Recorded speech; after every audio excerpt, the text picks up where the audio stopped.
It looks like the IDF killed 100 people and injured 700 as Palestinians went to get some aid. As aid trucks came in, uh, they claim that the Palestinians threatened the IDF in some way, and which is why they had to use tanks and drones to kill a bunch of people. Like, this is not what the good guys do. The good guys don't kill people trying to get aid and survive. Uh, so anyone trying to defend the Israeli government are just nothing but psychopaths seeking to defend a genocide and an ethnic cleansing of a group of people. Again, the good guys don't kill innocent people seeking aid, and show me where in the world where the good guys killed a bunch of innocent people seeking aid, and they were supported and considered heroes for that, because nowhere in the world will that be considered true. More than 100 people have reportedly been killed in Gaza today after Israeli forces opened fire at Palestinian civilians gathering at an aid distribution point. Around 700 others are injured. That's according to the enclave's health. Yeah, and who knows how many of those 700 others are going to die due to the lack of medical care, because the Israeli government is preventing a large amount of aid from coming in, or just destroying a large amount of the infrastructure. And then you can't forget the Israeli Palestinians on the right that are blocking aid coming in as well. Ministry. The attack happened when hungry civilians swarmed newly arrived aid trucks to get food, when Israeli tanks and drones started shooting at them in western Gaza City. The Israeli Can we not call it swarming? Just because there is a large crowd of people and they all come together at once doesn't mean like they're swarming the aid. That just makes it seem like these people are doing something bad. It's people that are starving, that are injured, or have injured family members. Like, maybe these people have kids that have infections and they're going to die if they can't get medicine, or they're, starving and they need to feed their kids, so they're desperate to get food. Anybody in that situation would act the same, because that's how people are when they start. When they're starving, they get kind of desperate. So when they see food come in, they're going to gather really quickly in that area. The army said that it's checking reports of this incident. The enclave's health ministry says that the total death toll in Gaza has surpassed 30,000 since the war began last October. Aid organizations. That's excluding the large amount of people that have not been found underneath rubble. Organizations warn that the continuing Israeli strikes, coupled with a worsening humanitarian situation, could lead to more deaths as well. For more, Sarah Coates joins us. Yeah, because you got millions of people that are dealing with starvation, dealing with lack of medical care, dealing with, lack of shelter, so they're gonna have to deal with the elements, which can kill people. If you get too cold, you can die, or if you get too hot, you can die as well. I mean, that does happen. And you got millions of people dealing with this. So, yeah, 30,000 people may have directly been killed by the Israeli government, but how many people are going to be killed indirectly by the Israeli government? Live for us from Tel Aviv. Sarah, it's a refrain that we've heard a number of times during this conflict, Israel denying targeting civilians right from the start. What does it have to show to back up that claim, though, especially now with Gaza's healthcare collapsing? Well, it has nothing to back up that claim. The amount of evidence to prove that the Israeli government is targeting civilians is overwhelming, and they just keep making more and more and more evidence. It's like the snipers that were killing people at the Catholic Church, probably still are. Um, that is targeting civilians. The snipers that are targeting people with white flags. There was a video where there was a group of people with white flags just standing, hoping to get some help. Um, They were at a checkpoint, I believe, and a sniper shot a person. They were holding white flags. That is targeting civilians. The bombing of the bombing of houses and stuff, and it's targeting civilians. When you tell civilians to go to a quote unquote safe place and then you start bombing that, that is targeting civilians. Uh, so the Israeli government can continue to lie that they're not targeting civilians, but the evidence shows otherwise. And dozens more casualties arriving in these latest strikes.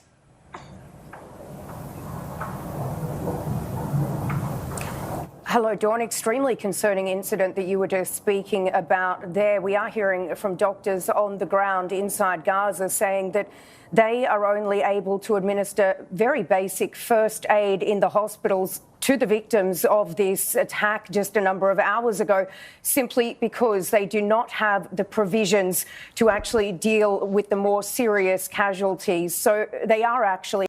Yeah, so the people that could have survived from their injuries will possibly die from their injuries because there's not enough medical supplies to treat them, nor enough doctors and staff members to treat them because the Israeli government has been killing uh, doctors and stuff as well, or arresting doctors because it's illegal to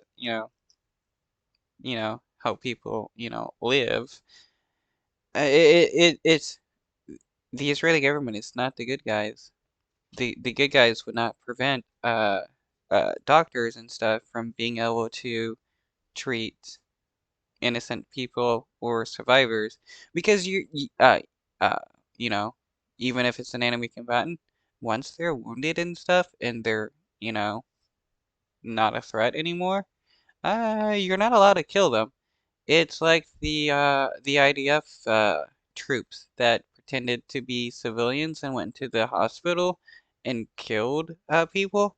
Yeah, that's a war crime because you're not allowed to kill injured combatants because it's a war crime because they're injured and they cannot pose a threat. But the IDF did it anyways, and yet they're still considered the good guys. It's like it's just some messed up logic here. Expecting that death toll to rise from that incident earlier today. Now, what is interesting, Dawn, is what we're hearing from the Israeli military. You mentioned that a little earlier it said that it wasn't aware of any Israeli shelling in that area around the time. We do have a new statement. It says, I mean, imagine if Hamas, dressed up as Israeli civilians, went into an Israeli hospital, a bunch of people. Nobody would support that. People would be like, yeah, that's evil. That's terroristic to pretend to be civilians and kill wounded, you know, combatants or civilians. Yet, when the Israeli government does it, they're still somehow the good guys. Can we uh, stop pretending that when the Israeli government does something, or can we stop pretending that when any other nation who claims to be the good guys does something that a terrorist group does, that they're still the good guys? Because it's still terrorism. Even if the US does it, the UK does it, France does it, the Israeli government does it. I mean, if they commit terrorism, that's still terrorism. that as aid was being delivered to the northern Gaza Strip, a violent gathering erupted surrounding the truck, during which Palestinians looted the equipment. It went on to say that during the incident. Okay, did they actually loot the equipment or did they get supplies that they need to survive?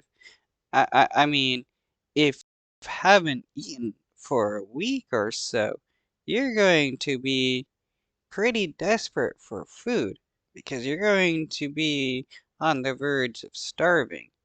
And when people are starving, they get desperate. And when they see food come in, they're going to want to crowd said area and get the food that they need, especially if that means providing food for your family. I mean, if you have kids, you're going to do what is needed to help get your kids food or medical supplies. So let's not uh, call this isn't looting. This is people surviving. That's a big difference.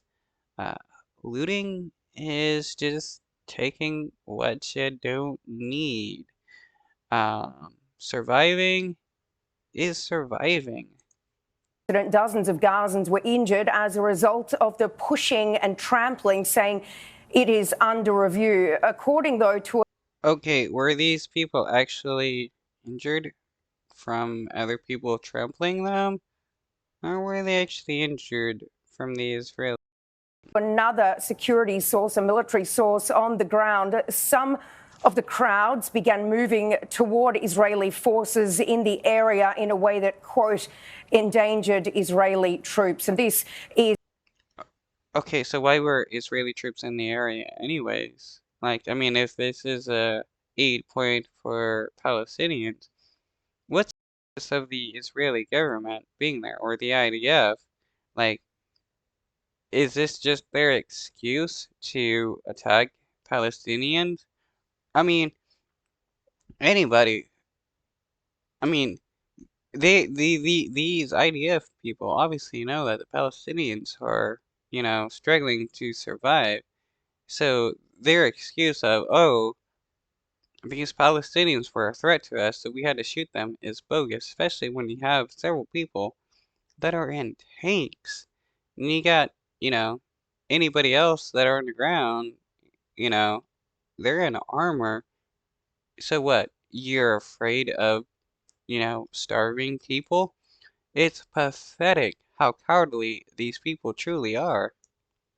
is in direct contrast to what we are actually hearing from people on the ground. They are calling it an ambush and a trap. So certainly very, very concerning. And this is something that we will continue to follow. Dawn. I would not be surprised if it was a trap. I mean, it's the same government that has been telling people to continually move to different safe zones and then bomb them. I mean, a number of people have noticed the pattern of the Israeli government saying, hey, move to this area, it's the safe zone, and then they bomb it. And then they tell people, hey, move to this safe zone, it's okay, and then they bomb it. And now it's finally at the most south city of Rafah, and I mean, they're not able to go anywhere.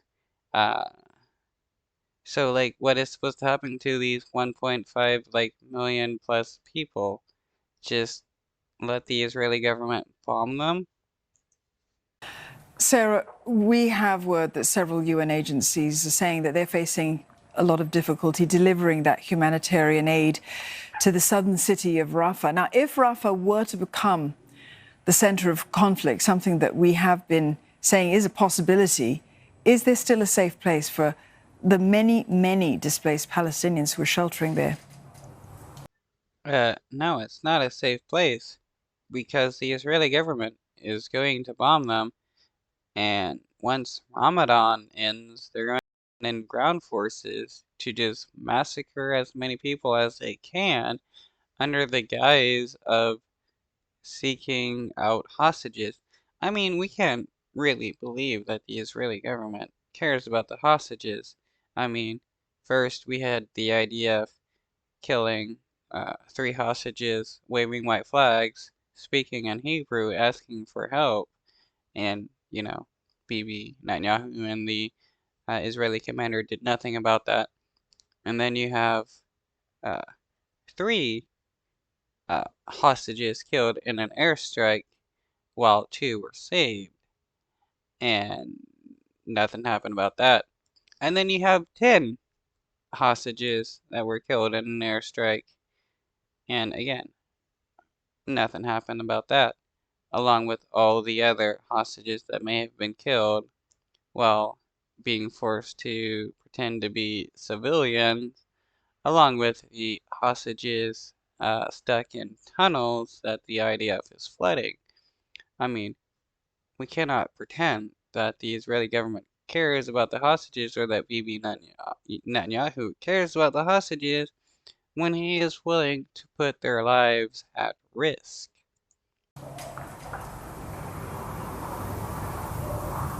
Dawn, around 1.5 million internally displaced Palestinians are right now sheltering down in that southern city of Rafah. And from day one, they have said it is not safe simply due to the continued airstrikes in and around this area. Now, according to the United Nations, aid deliveries fell by 50% this month from the previous month, with the United Nations saying that this.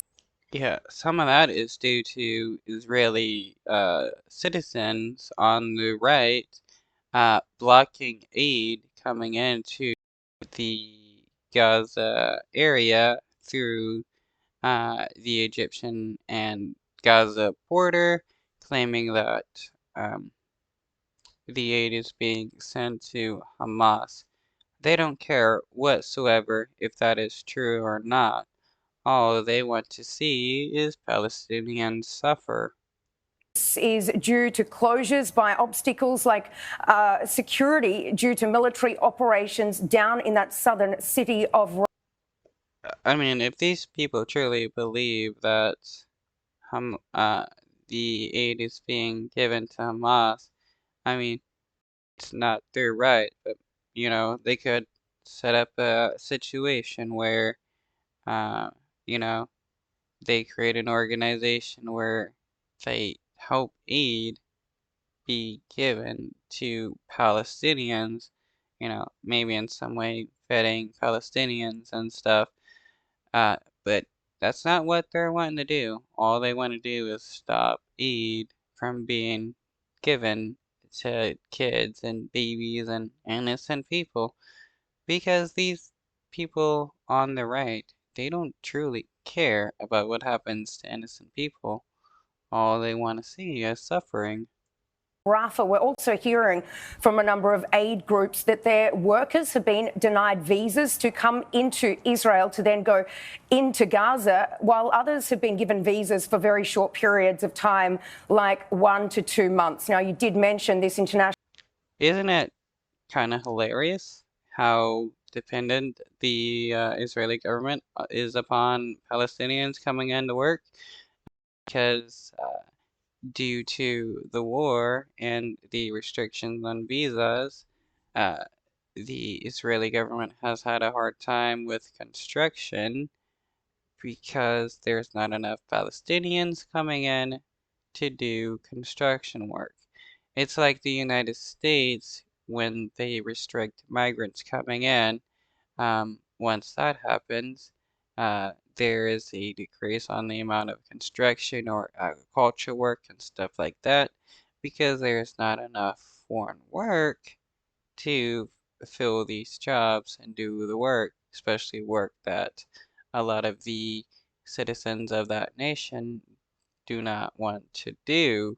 And like in the case of the United States, there's a lot of agriculture work with like Florida. Um, uh, there's a lot of migrants that are leaving the farms and stuff so that there's less crops being harvested and picked. And it goes along with also with construction. There's a lot of migrants not coming in to doing construction work. So Florida is having a hard time with building projects.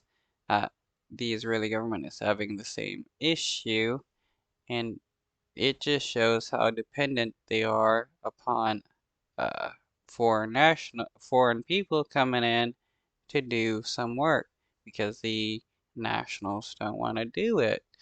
Uh, so the hatred that the right-wing government or right-wingers have against these people is more of a detriment to themselves and what they want to actually admit or um, show. National concern growing around this potential Israeli military operation down into that southern city of Rafah. We did hear from the Israeli Prime Minister Benjamin Netanyahu a little earlier this week. He did come out to say that security plans, evacuation plans have been drawn up for these civilians sheltering there. Didn't elaborate any further on exactly where these people are supposed to go, but he also said they'll have the opportunity to leave. But the question everyone's been asking this entire time is to where? Yeah, where are Palestinians supposed to go? Are they supposed to leave their homelands and go into the sea and live on like one of the Israeli ministers proposed? What are they supposed to go into space and live on the moon? Like what? Like I mean, they could move into Israel, but I doubt the Israeli government is going to allow, 1.5 million Palestinians to live in Israel. Uh, they could, live on their own land and make their own state and live there, but that's not something Bibi wants. He actually wants to just ethnically cleanse all of Gaza and the West Bank and make it so that only Israelis can live there. That's been the plans of the Israeli government, especially the right-wing government, for quite a long time now. That's why Bibi Netanyahu and many others have been talking about either uh, outright genocide of the Palestinian people or a forced relocation, and also talking about restructuring Gaza and making it so that Israel